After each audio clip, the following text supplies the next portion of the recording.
You move that water just to. All right, we are now officially live. So it takes a minute or two, I always say this, for it to roll over to our social media accounts. We give a moment or two for that to happen. Welcome to the Dope Muslim Woman podcast. As you join, please go ahead and share the podcast and give your greetings, give your salams as you come in. Right. We're going to take a moment to go ahead and share. All right, we are now officially live. All right, welcome to the Dope Muslim Woman podcast. This is your host, Sabria Mills. I would like to welcome everybody to a very special in-person live podcast. This is extremely special today. I'm taking a moment to share, so I'm going to ask that you come in, that you give greetings, and that you go ahead and share the podcast. All right. Again, welcome to the Dope Muslim Woman podcast, season 3. We are back with another powerful episode.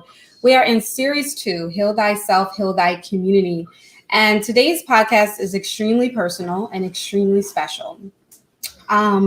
I am joined here and I'm humbled. I'm going to do some introductions in just a moment, but we are here talking about healing generational wounds.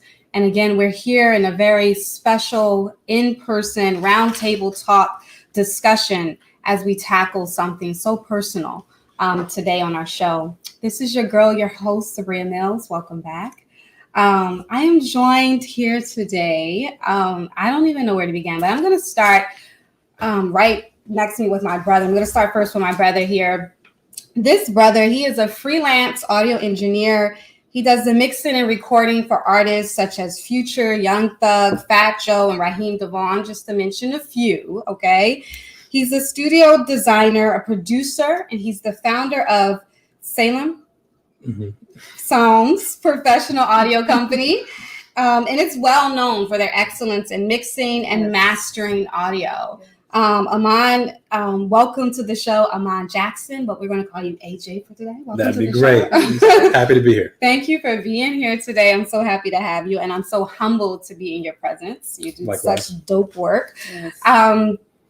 Okay, so now I need to introduce you. I know I did a whole live on this lady because this is a very personal person to me. I've been on my own healing journey for some time, and she has been critical in this process. She has been with me through every step, and she has really transformed my life.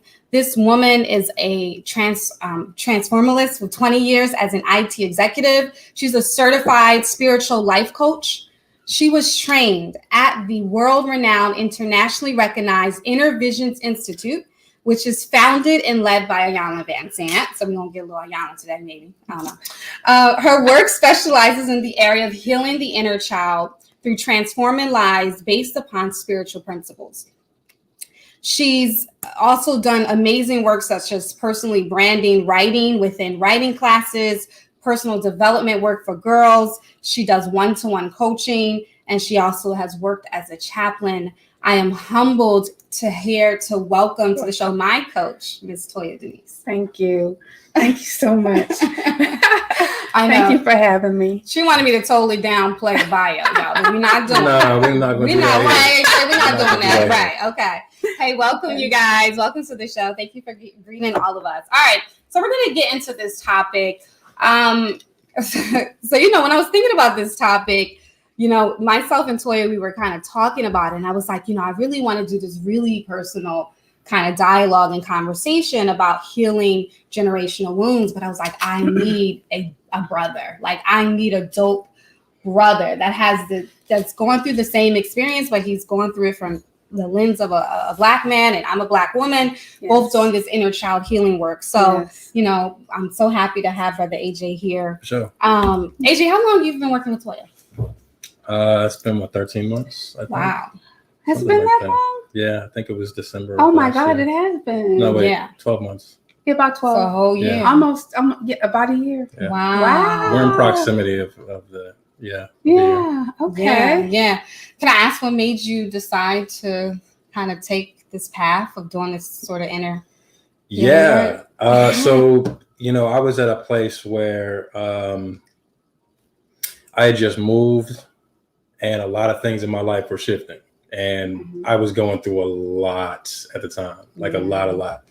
And I saw something happen, and I reached out online just to my followers. I'll make this really fast, but there was a scorpion in front of my studio monitor, which is a speaker. Okay. And I'd never seen a scorpion in my entire life, and I'm a Scorpio, and that was significant to me because that's my animal, right? So I got online and I just asked my following, like, does anybody know what that means? Like, what is the significance? Yeah. And a few people responded, but she just said, call me.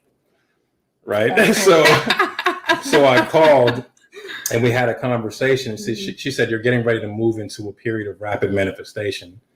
And based on what I know about your life, either you're going to proactively decide what you're manifesting, or you're just going to get a whole bunch of more stuff that you don't like. Right. And about 3 weeks later, after some things went on, I made the call. Okay. Yeah. So we got started.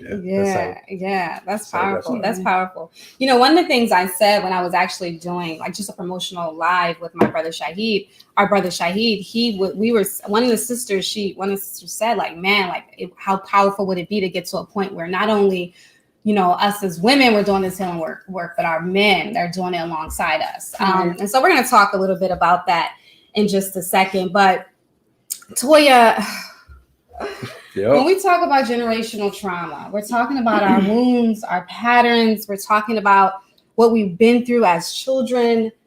Let's just define this. What does it mean? I've been talking about this inner child. What does that mean when we talk about inner child and generational trauma? Okay. And how do they connect? Okay, let's talk about, I'm going to dissect that just a little bit. A lot of people believe that, when we talk about childhood trauma, we're talking about the extremes. And the extremes do happen to people. Some people have been abused. Some people have been raped. Some people have experienced physical, emotional, sexual, extreme trauma. Yeah. But that's not necessarily, trauma has a spectrum. I have a client that experienced trauma from just not having enough lap time and always craving more attention because he was, because they were not able to, he was not able to have, the time that he needed. So trauma can happen from just pain. And it doesn't necessarily mean that it is abusive pain, but it's pain nonetheless. And when we experience those types of things, when we experience pain, then we make up in our mind what it means and how we deal with it. Yeah. And when we're going through this in our core programming years, from the ages of 4 to 12 or what have you, those decisions affect us for the rest of our lives. So that's what the inner child is. Did that answer your question? Oh, yeah, girl. Okay. So, we're about to get started now. Over a lot, but child. That's it in a nutshell, Okay. So I know what we're going to do that's a little bit different here today is that we're going to have a little display with Coach Toyia here. She's going to kind of switch her hat into coaching mode with myself and AJ. We are her clients. Oh, really? You didn't know that, AJ? You didn't know what she was here? You didn't know what she was here to do, bro? No, we good. We good. Be ready. This for the people. We good. That's right. Yes, it's for the people. Okay. All right, Toyia. I'm ready. All right. Well, I'm going to start with you, AJ. When was the last time you were triggered? 20 minutes ago. Literally. Really? Yep. Okay. So what were you triggered by? Someone intentionally try to get under my skin and use things that they know will bother me to get me to react. Gotcha. While I was in a hurry trying to get ready for the broadcast and all that other kind of stuff. Yeah. So, I mean, just for the purposes of the podcast, so since you were triggered just 20 minutes ago, what emotion was that was triggered? What emotion was triggered, or where was the source of the emotion? Both. okay, so the emotion that was triggered was, I have like abandonment history, right? Like in my perception of what happened was abandonment, right? Gotcha. And so when people do certain things, there's like a fear of loss, right? And so that's what was kind of like weaponized against me literally just a few minutes ago, Gotcha. right? Wow. So little AJ felt abandonment coming. Right. And so you were triggered. Right. Okay. And so how did you respond? Today, Yes. I clicked my phone off and I came inside. Right. Dead serious. Good. Dead serious. Because I'm not, what's interesting, which I'm sure we're going to talk about, is that you start to understand the difference between what is you and what is other people. Right. By learning about yourself, you start to learn like when somebody else has issues that they're trying to put on you. Right. So I was like, that's your stuff. Right. Yeah. I got something to do. It's like, but something like that before would have derailed me, would have had me in a weird mood. It would have had me like close in a situation where we're supposed to be talking about healing. Gotcha. You see what I'm saying? Right. And so there was an anger in that too, which is like, that I'm getting ready to do something that's surrounding healing, and you're trying to knock me off my square. Right. So, yeah. Okay. But well, thank you. lots of training. I'm just curious. I gotta ask questions. Right. So would that be considered flight? Because we're talking about, when we talk about fight or flight, I'm a total flight risk, AJ. I don't know about you. I don't know if you're a fighter, but I'm a flight risk. To I'm both, depending. She's always lacing up. That's a term that she and I talk about. Because she's the lace up queen. She get them shoes on. Okay, I'm out. Yeah. So would that be considered a flight, or did you kind of run from then? that situation? Yeah, like is that? Oh, not at all. Okay. I recentered myself. That was literally it. Like you use like a tool. Yeah. So there was something that we were talking about like a week or two ago that has stuck with me, which is I said something to her about where I was in my life, and she was like, it's because you've realized how to activate your peace. Right. Powerful. Yeah. Right. And so like that resonates with me every time I get into one of those situations. I don't want to say every time, but in that moment, it was like, yo, I got stuff to do. Just activated my peace. And the way to activate my peace was to just walk away from the phone. Okay. So I blocked the number. Dang. You know what I'm saying? Just walked away Blocking from it. numbers. Okay. And so I'm going to explain a little bit more about the activation piece, because see, people think that that's something that they have to find. That it's outside of them. Right. And peace is always an option within you, but you have to choose it, and you just have to activate it, and you have to just move from that space. And so when you become, and you're gonna totally understand this, Abria, when you become, when you understand what emotions you're addicted to, and you choose to detox and become unaddicted to those emotions, then you can choose your response, and sometimes even your emotions towards something, versus just reacting from a place that you're addicted to acting from. Yeah. Does that make sense? Girl, it does. Okay, good. I was like, I don't know if you talk about this addiction piece. Yeah. You remember we had that conversation? I do. Okay. I do. Super real though. Yeah. Super real. So, my trigger. Yes. I was going to ask you next. What are you triggered? When was the last time you were triggered? Oh, no. Okay. So last night, okay. I had an experience within, within the family of, sort of certain things being said about me that wasn't, number one, accurate, and it was very harmful and hurtful. And I didn't deal with that well at all. Okay. So what emotion within you was triggered? And where did it stem from? Silencing. I felt a sense of emotion. I guess I felt hurt and afraid. I felt like my ability to use my voice was sort of, I guess that was sort of triggered. That's kind of a childhood thing of mine. A sense of things were happening around me and I couldn't really control it in a sense. So were you being controlled? That's how I felt. Okay. Yeah, that's how I felt. Mm-hmm. And I acted like a big old kid. So how old do you think? What age did you respond from? Ooh, child. Maybe about 8. Okay. I definitely did a lot of projecting on someone near and dear to me. Yeah. And, he took the brunt of it all night. And so that was something I had to like work through and sort of understand, even try to understand what was happening, that sort of projecting that. So let's talk about projecting, because I'm sure everybody doesn't understand what that means. And so sometimes what happens, as you experienced yesterday, you can experience something negative, and what happens is it reminds you of a time of when that happened before. Mm-hmm. And I know I've spoken to you both about being present, and this is not the past. This is now. Yeah. This is not the past. And so when we have childhood trauma, and let's just say, for instance, you have abandonment. Mm-hmm. Abandonment issues. Mm-hmm. And then you experience someone who is going away, or if you don't do this, I'm going to not be this way with you, or I'm not going to be loving towards you.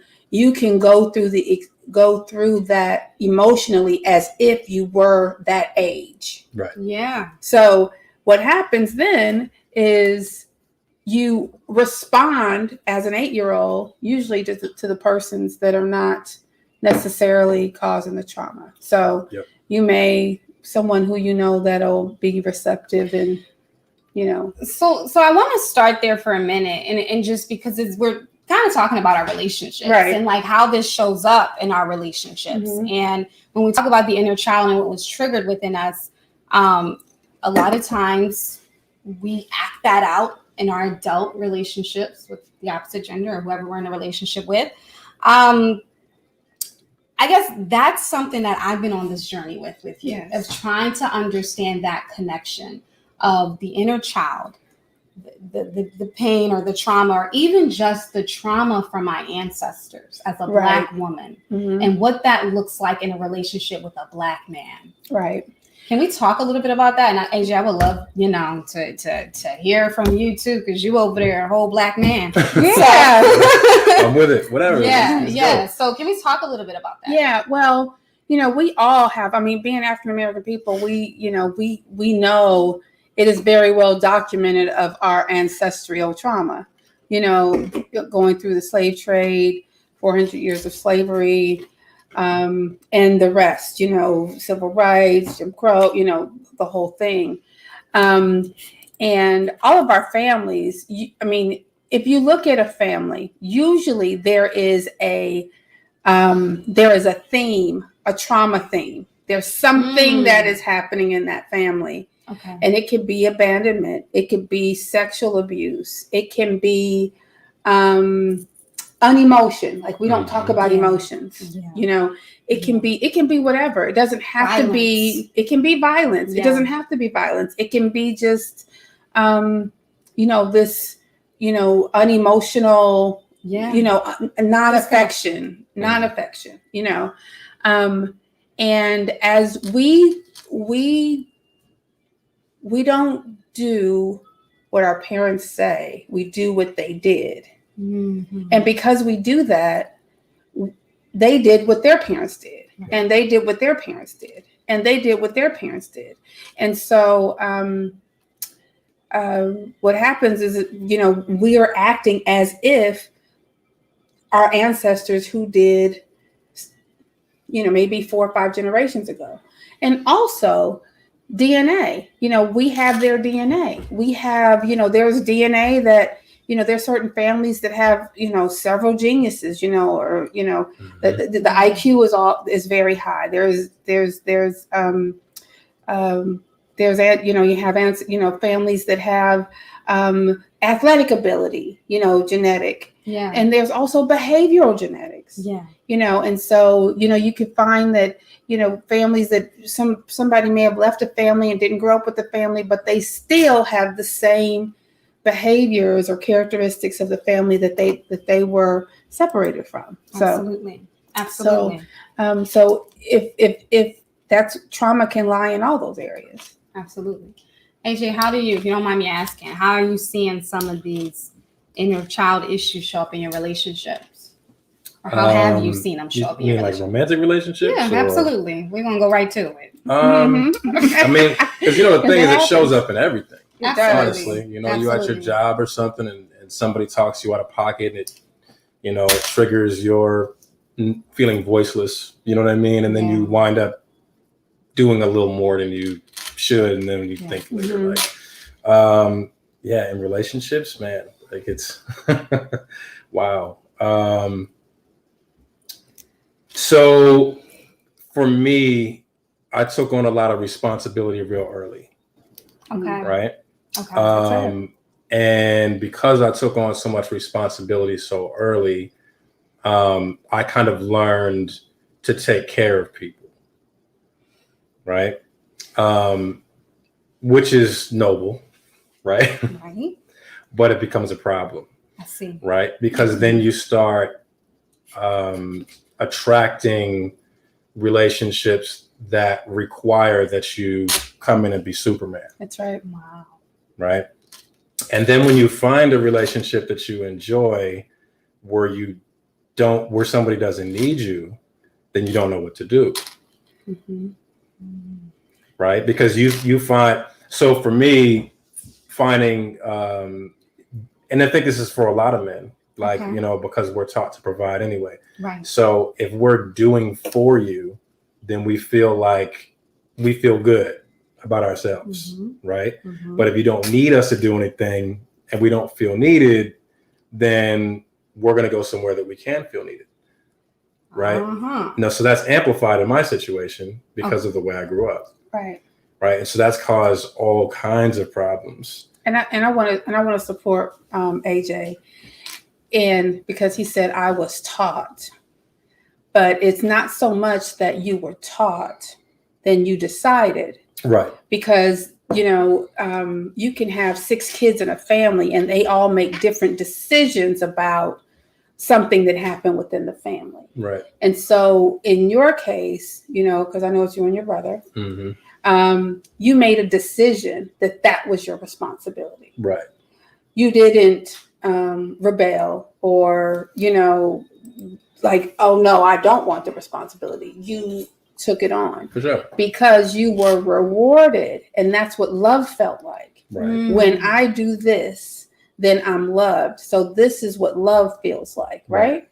So fast forward to today, you find yourself in a relationship where you can't, this person is, it feels great when they need you. Right. But then what happens after a while in that space where people need you? Right. What happens? Yeah, what happens? I'm wondering about that. Yeah. What happens in the space when somebody needs you Like, for a while, so after a while, does it get heavy? Oh yeah, of course. Yeah. Well, not only that, so there's also, at some point you start looking at the imbalance, Right. and you start getting frustrated, Yeah. right? Well, I'm saying you.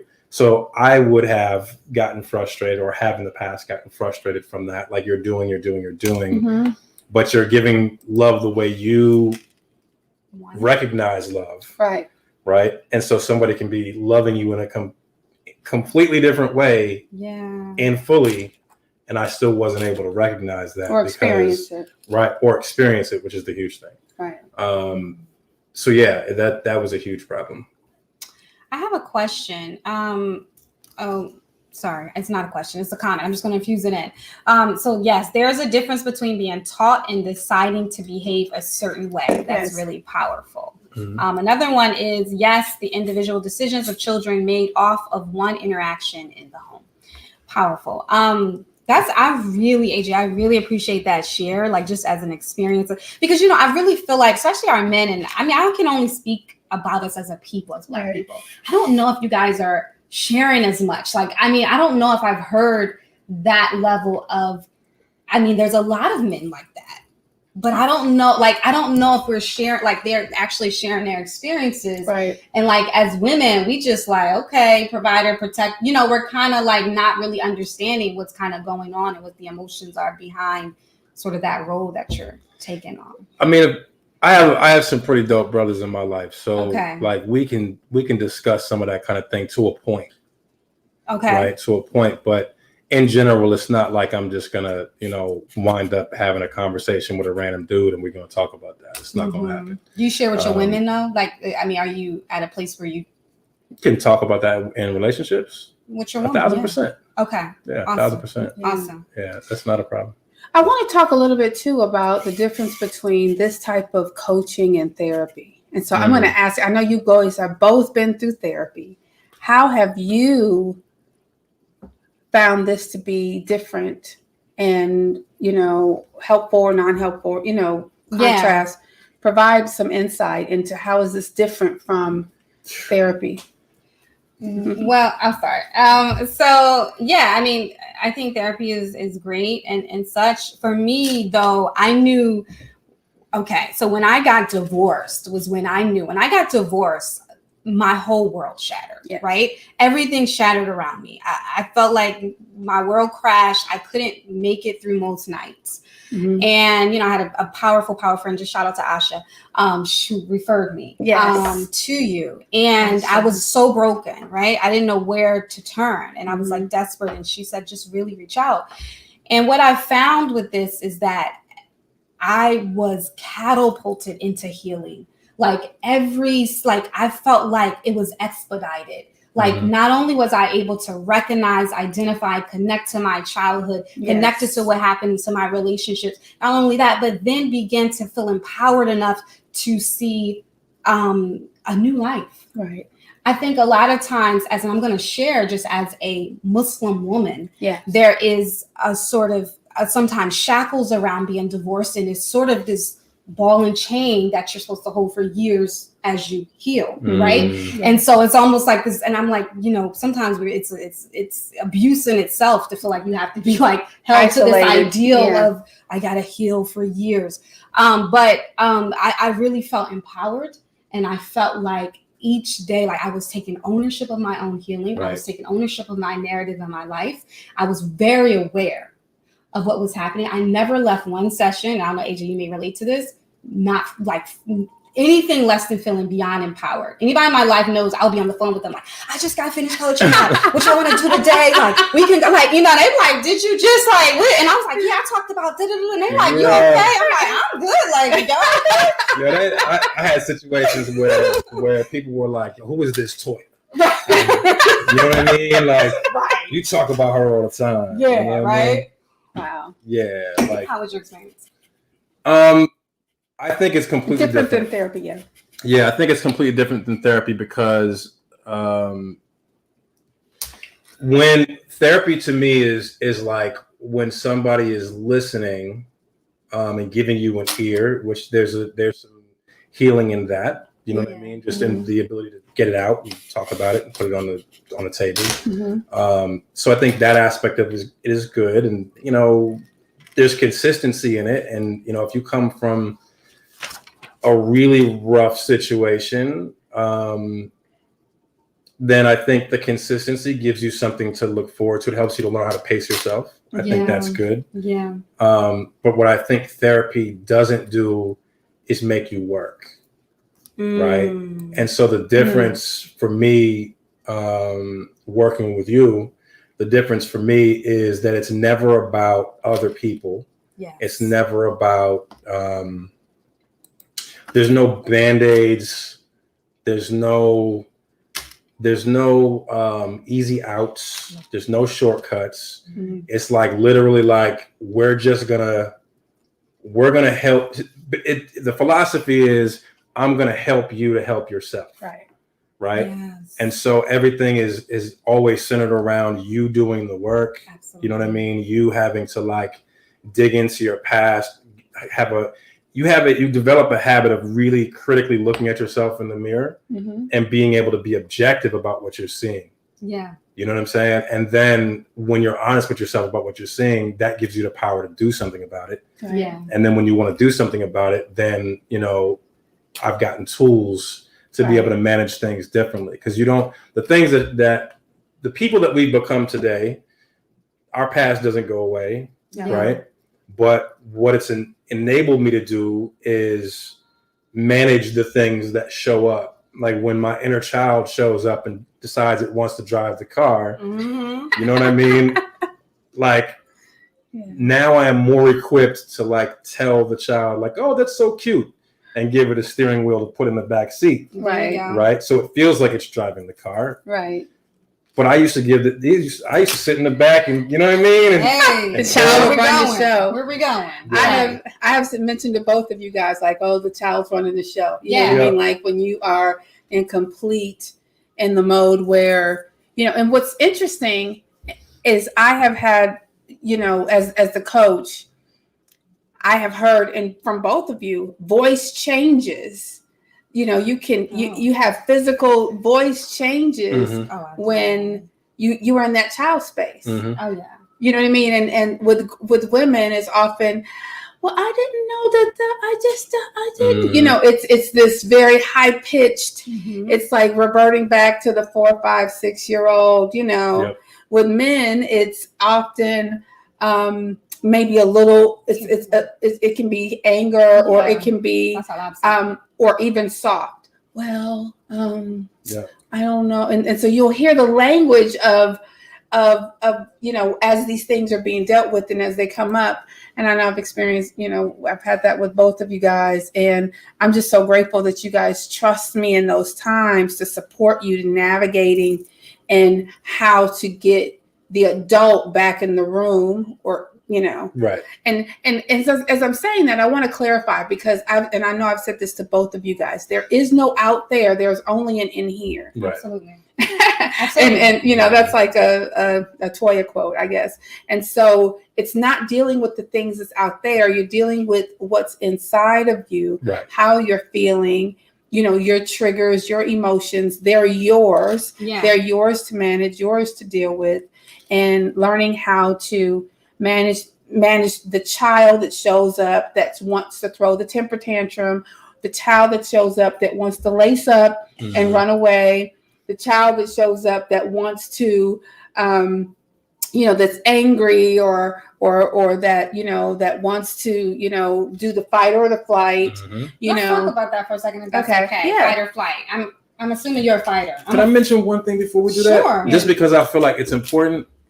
So just so anybody who's listening, the inner child is always going to show back up. Yes. Right. So I just want to make sure that we mention that it's always going to show back up. So that part of you that does those things is not ever going to go away. It's really just about having the tools and understanding, like the understanding of when it's happening, so you can recognize it, snap out of it, and then recalibrate and make different decisions. Right. Absolutely. All right, my bad. No, very important. Yeah. Very important. Make sure that the adult is making the decisions. And the best way is, and the thing that all this conversation is about, is how to support yourself so that you can give yourself what you need, so that you can be present as an adult. Right. Yeah. And not react from your wounded child space. Absolutely. And if it's, it may not have been a traumatized child, or your wounded child space, so that you're not reacting from that. So go ahead, Zakiyyah. We want to talk about fight or flight. Yeah, I wanted to talk about fight or flight. Yeah. That's a personal struggle. I have in intimate relationships. I'm a total flight risk. I'm assuming you're a fighter, AJ. I'm just picking up a fight vibe. Yeah, it depends. I do both often. Really? You know what I mean? Okay. What do you think is predominant, though? It depends on when and who. Why does it depend on who? Because if I feel deeply for somebody, then I'm fight all the way, tooth and nail. Gotcha. But if somebody is even just below that, fight. Cutthroat. Cut them off. Cutthroat. That's deep. That's interesting. Yeah. I never fight. She want to run. I don't know. I don't know. I never fight. And it's not because the person is insignificant. It's easier to run. Yeah, they're both the wrong answer. Absolutely. You know? So I wanted to just talk about that trigger response and what is that typically rooted from? Is that just a trauma response? Or I just want to better understand that. And then hopefully give people some tools of if they are dealing with that, which a lot of people are, they may not even be aware what it looks like in intimate relationships. Well, if we take it back to the mother and the father. Got it. Right? So the father teaches the daughter how to receive. So when you look at women who have strained relationships or absent relationships from their dad, they are not knowing how to necessarily receive love, how to receive protection, how to receive, financial security, not knowing really how to receive those things. When they're triggered, it's easy for them to, I don't want to deal with that. That's not something I'm comfortable. When that approaches them, they're very comfortable with the absence of, because it's not been there. Okay. And so there's the flight. That's the flight. The flight risk, because they're very comfortable with the absence of. Does that make sense? It does. Okay. A little hard to hear. Yeah, but okay. And that's the whole thing. And I encourage y'all to do this work. You are going to feel attacked every day. Every day. Because until you deal with it is what it is. Because you have to deal with the truth. Yeah. You see what I'm saying? Yeah. It's like the not dealing with the truth is the thing that perpetuates the problem. Right. Absolutely. That's right. You know what it's I mean? very true. So the more you lean into it, I'm just used to getting attacked now. Like I just feel. But see, the father teaches the son what to be. Okay. You know how to be the man. All this other kind of stuff. And when a male doesn't have his dad, he doesn't know what to. A lot of times, we as women have these expectations because he's a man. He knows how to do all these manly things, right? And he doesn't know what. So a lot of times, men will just disappear because they don't know. I don't really know how to help. I don't know how to be with her. I don't know how to be this thing. I don't know how to be. And so. In the coaching, I know we both talked about this from from all sides, but, and when you don't know how to be, it can cause you to be defensive. A lot of men react from a defensive standpoint, and that's where the arguments and the, things will come from. So. See? Attacked. Yeah. Right? Now I feel attacked. Right.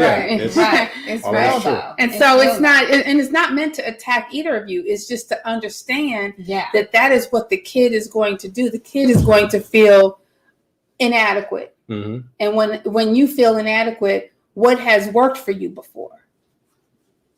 I'm going to hide my inadequacies in a fight and blaming you. And then I'll maybe project it back on someone. Right. Powerful. Powerful. Yeah. Powerful. Converting it to anger was always my easiest go-to weapon, regardless of what it was. Anything that was difficult, anger. Yeah. Do you think Black men are conditioned in that way? Is that sort of a generational trauma trait that we see? Because as far as that anger always being the go-to emotion.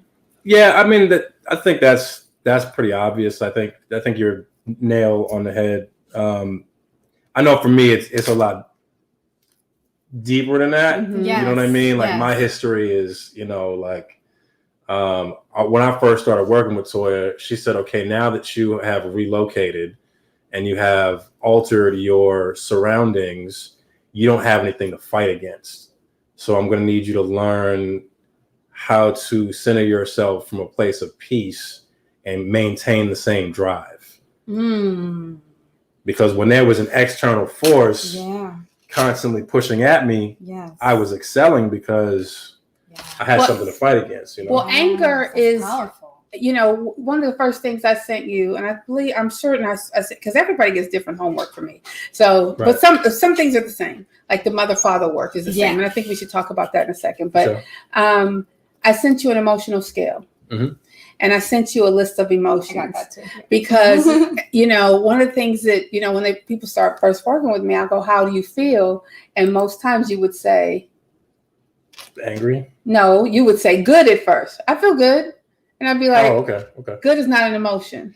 Right. I need to know how you feel. So I gave the list of emotions because I need you to familiarize yourself with really what you're feeling. Right. And not good as a judgment, bad as a judgment. I need to know what the emotion is. Right. Are you excited? Are you anxious? Are you, joyful? Are you joyful? Right. Are you afraid? Are you, whatever that is. And so it's important for us to be able to identify how we feel. And that is not, a lot of men just don't walk around. Right. We're not going to do It's so that. funny because I have another client because I asked him, I say, how do you feel? And he'll go, hold on, let me get my sheet. I gotta look at it. Let me see. So let me see how I'm feeling. It's like, yeah. So I have a question for the both of you. I would love to hear their perspective, and obviously as a sure, coach, sure. What do you feel like that go-to emotion for the African American Black woman is? What has been your experience? And I would love to hear from the Toyia as a coach. Emotion. It's not an emotion. I'm trying to find an emotion I can identify it with. Okay.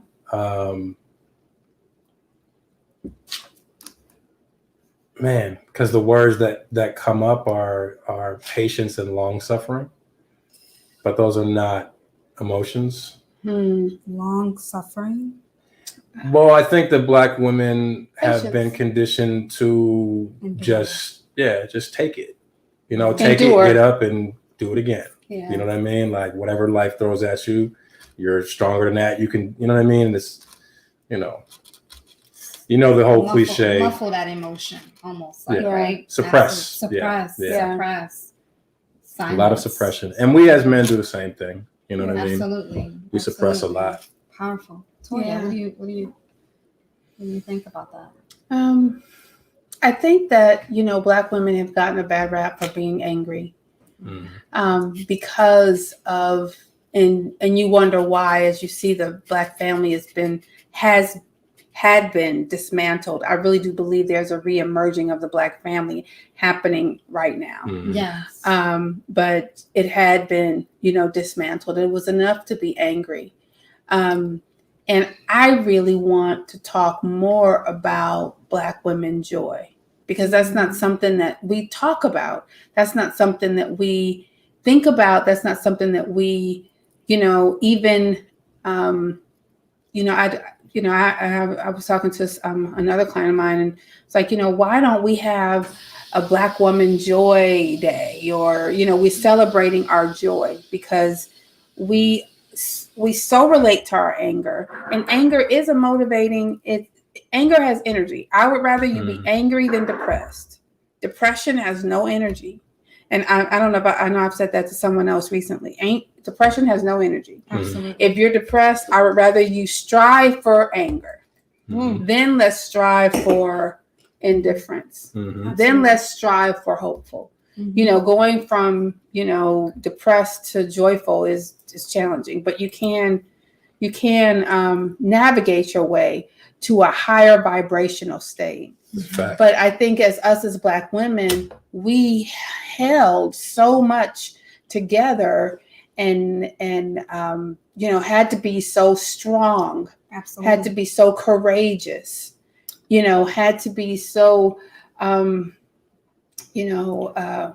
the fortitude, had to be so strong. So it's enduring everything, all of it, and I think that now I really think there needs to be a transformative. I would love to see a, what do they call it? A cause for Black woman joy. Absolutely. We have a lot to be joyful about. Absolutely. We have a lot to celebrate. Absolutely.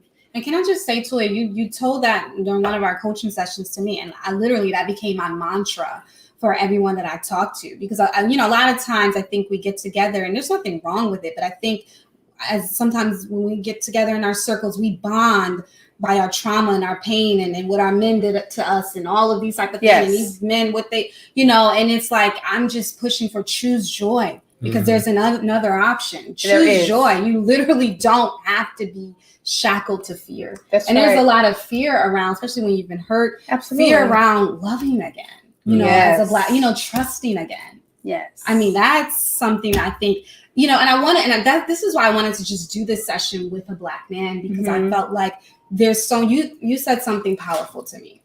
And you told me, I came in one day, y'all, on my little trip, and I was like, I'm doing my healing work. I'm not trying to have, you know, I'm not trying to heal no broken men. I ain't trying to heal no broken brother. I don't need to be doing, you know. AJ, don't judge. I know where this is going to go. So, no, Toyia got me straight.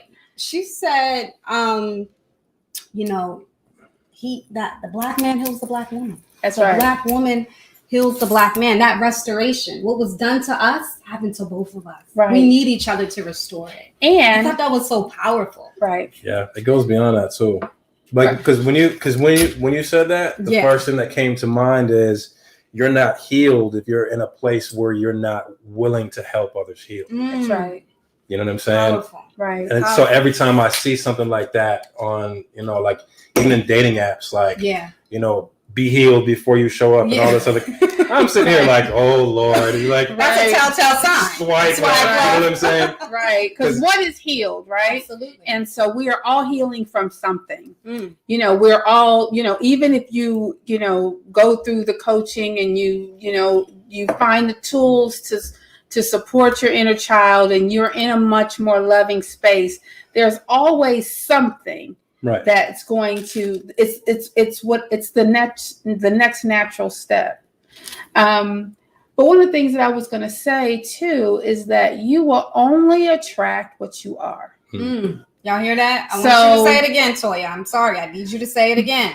You will only attract what you are. Right. So what's coming up and there's something when people come into your peripheral, there's something about you that is similar to that because it's a mirror for you.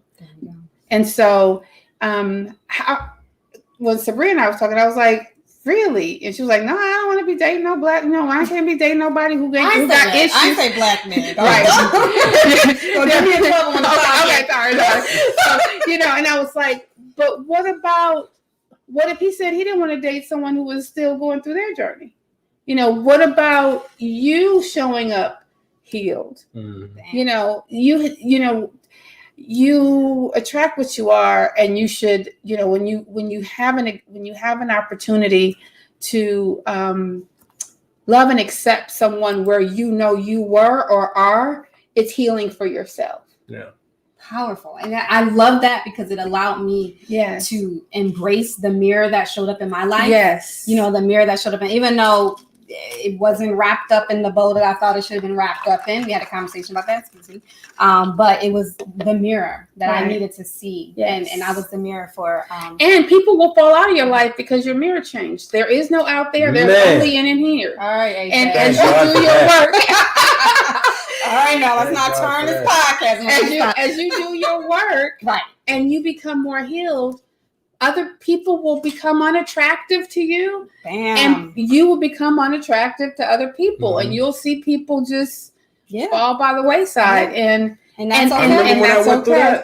There was and it's not just relationships, right? So because that right there wasn't about relationships. My response right there was about like just people, like the people I was around every day, the place where I was living, my like everything. My inner circles, everything just started moving like really quickly. And I remember her saying to me like, well, that's going to happen because you're growing. Yes. You know what I mean? Like you're just taking all the weights off. You know what I mean? And she didn't use the word weights. I use the word weights because it's really not the right word to use because it's really just your, you know, you're moving into a space where you're attracting what belongs in your life at that stage. You know what I mean? But this healing thing is, you know, it's going to go on for the rest. I know for me, at least, it's going to be going on for my whole life. We need to cut it out, like be healed. It's like, I'm sorry, we do have a question. So I'm sorry, let me just pull it in.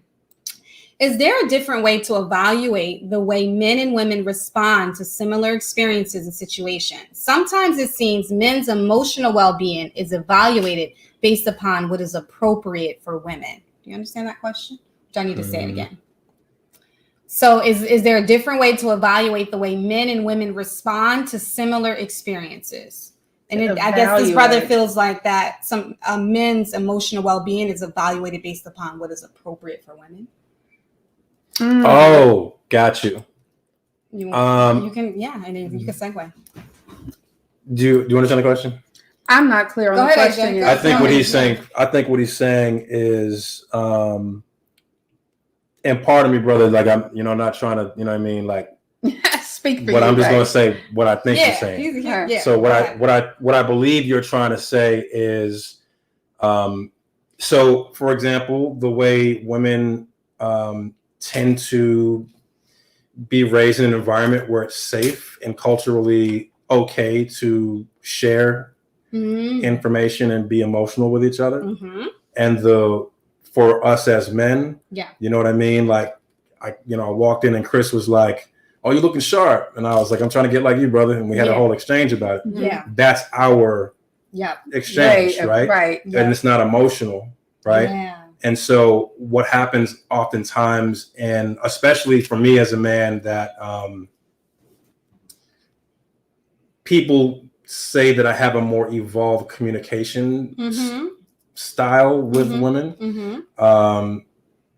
So you can't, there's a barometer for the way women communicate with other women. Yes. And sometimes I think that women base their man's communication style to be against the same barometer when, I get what you're saying. I think that's what he's trying to say. Yeah, Is that what you're saying? He said we share, but we share different. Exactly, bro. You got it. Okay. And I guess the only thing that I would say to that, and I know you both have heard me say this, that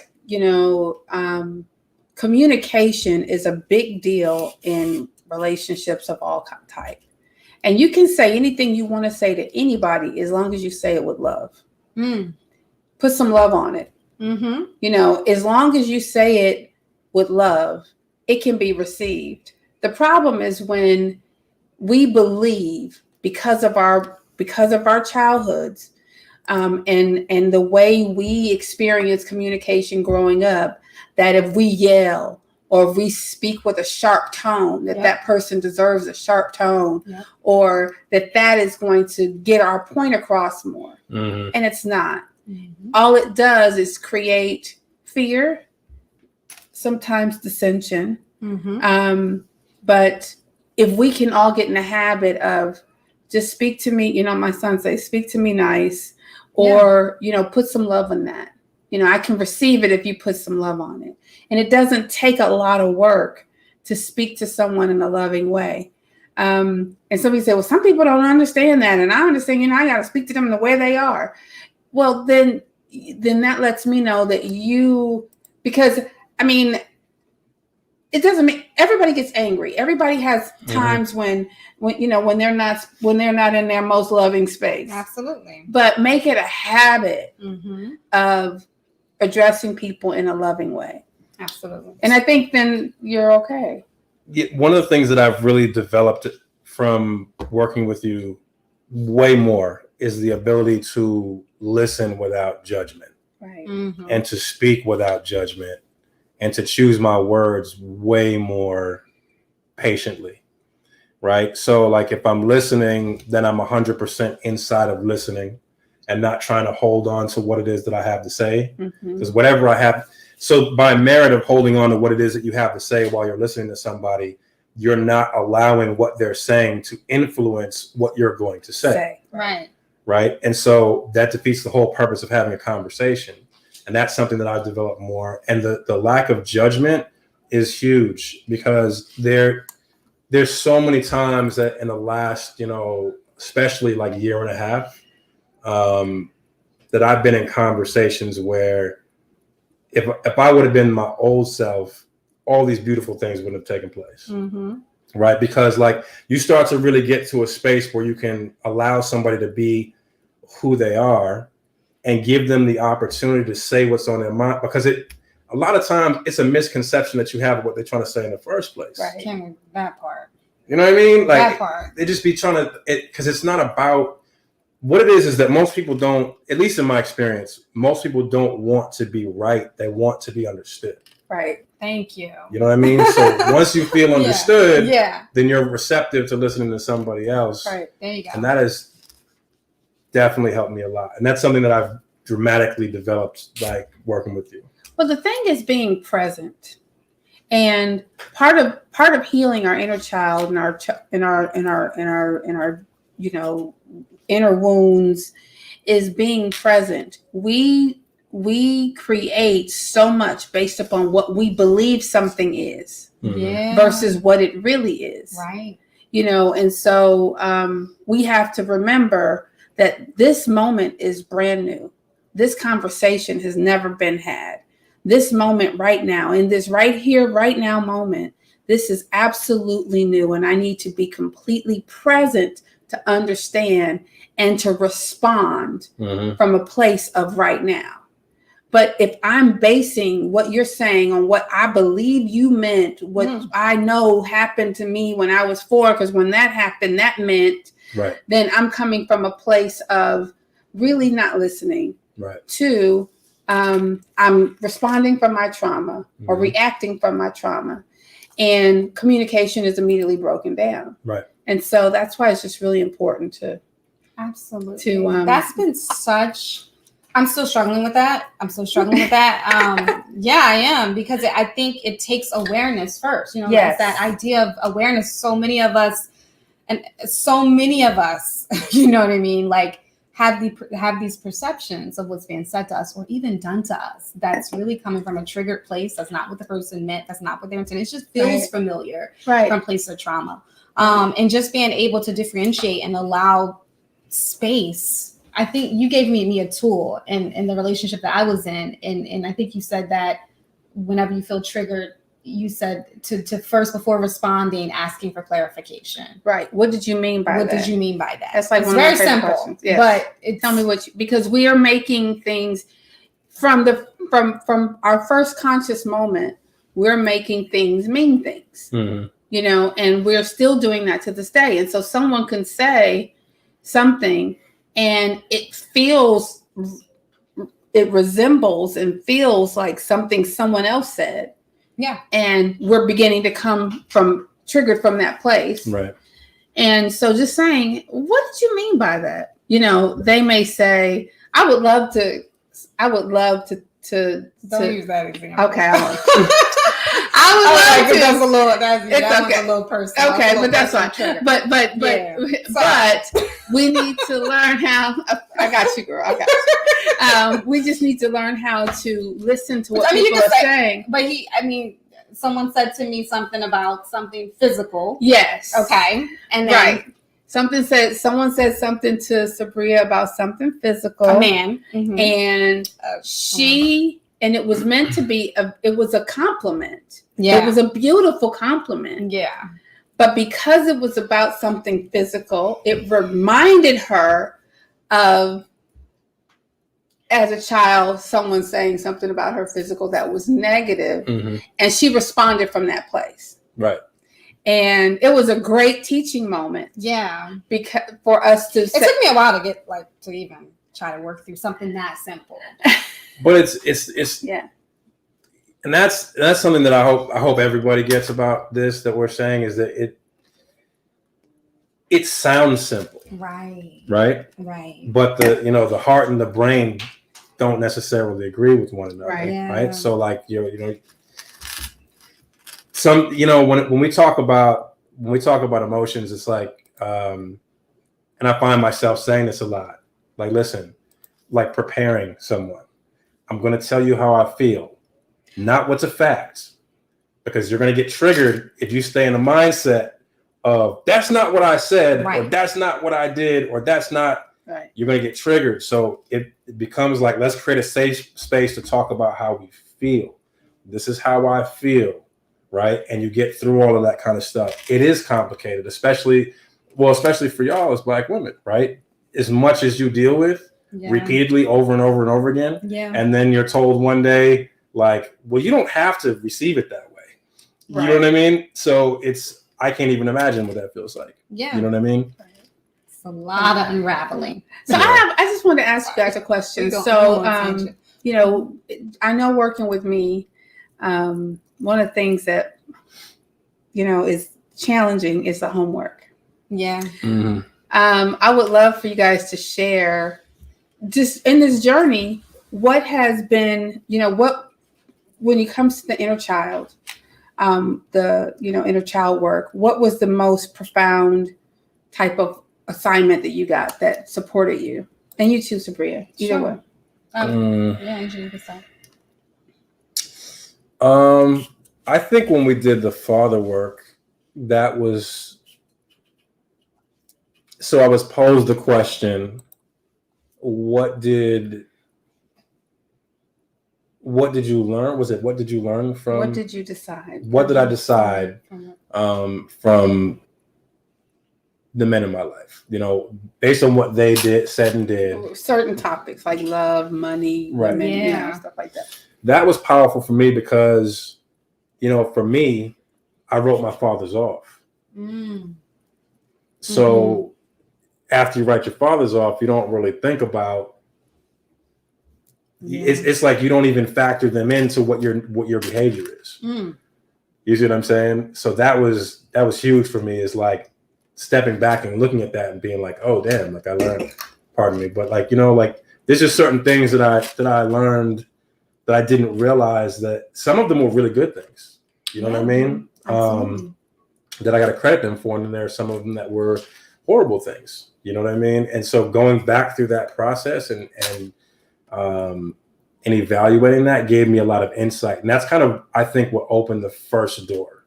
Yeah. To like really kind of figuring myself out, because it's, you know, like you said, working with me, right? Mm-hmm. The thing is working with you is me working with me. Yes. Right. Yes. with a guide. Yes. Right. So that was the first door, I think, that I opened with your suggestion. That kind of made it easier for me to figure everything else out along the way. Yeah. Because there was a huge barrier. There's a huge emotional barrier there.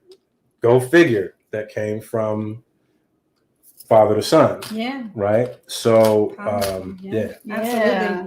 I think the wow, same. Thank you. Thank you. I think the same thing. I think I did an assignment where I looked at different ages and tried to, you know, draw like what I experienced, what I learned.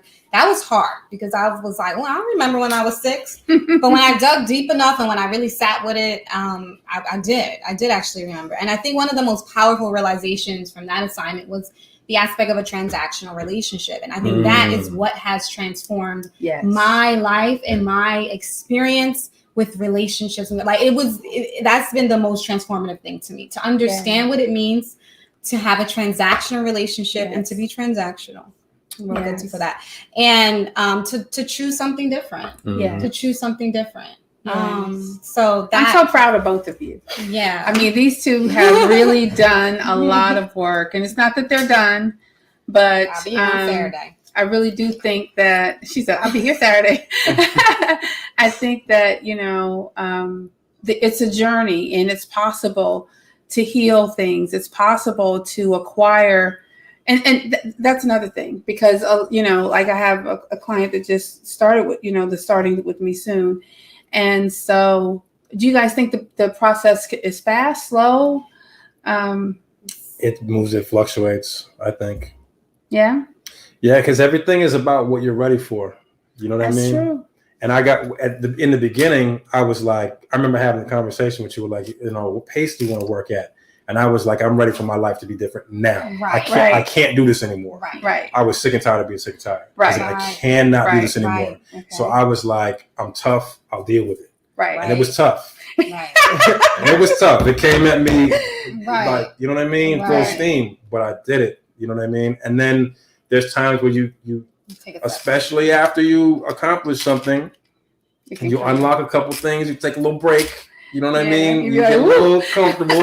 Or you try it because it's like she makes you aware and you got all these tools and you're like, well, I've arrived. And then somebody show up in your life, AJ. Right. And then it's like, now you have to use these tools. And you like, hold up. Now I have to, so That's that huge. That's huge. but see, I was like, no, Toyia, I'm not ready. Like, I was like, I don't want to, and she was like, Safiyyah, you have to do this. Like, you can't just be aware. You have to actually Right. Well, I think what I said is that practice. it's a difference between being in the game with the ball and practicing with the ball. Right. Yeah. You know what I mean? Because you're not controlling all the players, all the things. I know I'm using a football analogy or basketball, whatever, but getting in the game is actually playing, not controlling all of the things, but still maintaining and managing a certain amount of, I don't want to say control, but just managing yourself. Yeah. Right. Being able to manage yourself in the midst of a heartache, being able to manage yourself in the midst of disappointment, managing yourself in the midst of a horrible trigger. Absolutely. And still being able, and it's not that these things don't happen, it's just the recuperation is so much faster. So much faster. And it's like you can find that you can actually exist in new relationships and you can experience new people and you can experience that joy, without feeling like you have to be, I always say, like that ball and chain that I've been told that I need to endure because I'm healing. Right. That has been my greatest takeaway, that I can actually choose joy. You can. Yeah. And I'm happy that you are. You know what else though? Thank you. You know what else I think is powerful about that? Yeah. It's not just that you can have joy. Yeah. It's what joy buys you. What is a vibe? Tell me, brother. Tell me, please. Well, okay. So what happens is emotional right now. My life has changed so much in the last year. So what I'm so happy. Yeah. So what I can tell you? No. We're never doing that. You ain't gonna I'm good. I'm just. It's all right though. But look, what I'm saying is, when you clean up all the peripheral BS, now you're clear. Yes. Right. So all these things that I want to accomplish, that there was roadblock, problem. Yeah. Right now, these things, it's like clear. Yeah. So what gave you clarity? clarity? What gave you clarity? What was the thing that cleared it up? Going inside of myself. Right. Yeah. Yeah. You dig into yourself. You get into this space where you develop a habit of responding to yourself faster. So you don't take 3 months of lying to yourself to go from one place to the next place. You just do it. That part. Right. So the faster you respond to the thing that is a burdening you or the issue that you have, the faster you respond and change that thing, the faster you can get back to doing the work. Right. You know what I mean? And focus, because it's so cluttered. Your life gets so cluttered with all this stuff that you be telling yourself about yourself that's not even true. Right. So it's like, once you get all that stuff out of the way, and some of it comes from other people, all that stuff, you start clearing all this stuff out. So I went from, when I tell you, like, I literally went from like not having a place to live to being, in the last year. Yeah. You see what I'm saying? Like, when I tell you, like, these leather seats feel great, right? That's why it's emotional to me. You feel me? You out there doing dope stuff. But I was doing dope stuff before. But still, okay. Right? But doing dope stuff isn't you can't dope stuff your way into being happy. That's so true. You see what I'm saying? You can't. She always she told me all the time, because that's the way I grew up. Like, you can't do your way into being happy. That's right. You can't do your way into being enough. You have to be it. You just have to be enough. Yes. You have to just do it. You know what I'm saying? And doing is two different muscles. Facts. She asked me to sit down the other day. You know what I mean? I had a little cold coming on, and she was like, just do some self-care. Just sit down, go run a bath. Like, rub your feet. So what do you she said, when was the last time you rubbed your own feet? Yeah. I'm a guy. Like, what you mean? Rub my feet? Like, I'm not gonna rub my feet. You know what I'm saying? So that's exactly what I mean. It's just like, you start getting clear, right, and everything gets out of the way for you. And it's like, now when I make a decision, I don't have to think for 1,000 years, because I'm not so cluttered by all these other things. And I don't even have to try now. People just fall out of my life when, if it's not the right business situation or the right relationship or it just falls out of the way. You know what I mean? There you go. And if it doesn't manifest into something that is right, it disappears. What people don't realize is that when I say your being is enough, and I know I've said that to both of you, and I've said that to almost every client I have, your being is enough. What people don't realize, it is so exhausting doing you. I'm doing me. Doing you is exhausting because it's so much activity in doing you. Just being you. Right. I'm just going to wake up. I'm just going to be me. I'm going to, what I feel like I need, I'm going to provide it for myself. Yeah. I'm not going to be angry and upset for someone else not providing for me what I know I need for me. Yeah.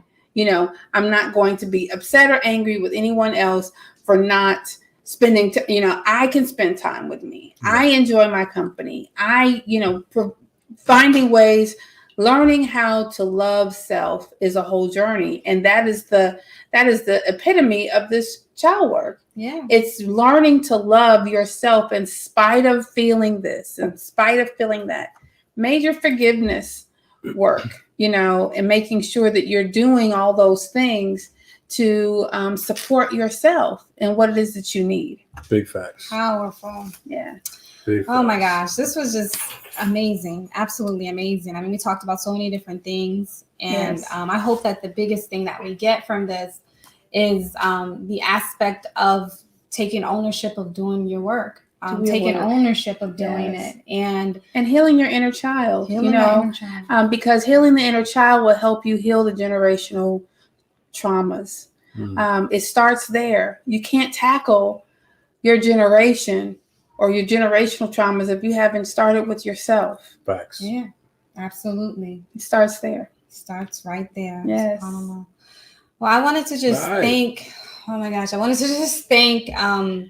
you guys both. AJ, thank you so much for coming and talking. Yes, thank you. Yeah, thank you so much for coming and talking and sharing. And we had just similar experiences. I mean, just working with this light right here. Thank you. And I'm just now like really, really meeting you, but it's like we have these shared experiences just from this kind of source of light here. So thank you so much for being here and sharing it. I want more people to I wish everybody could feel like, you know what I'm saying? Like what I've experienced, I wish everybody could get that kind of peace.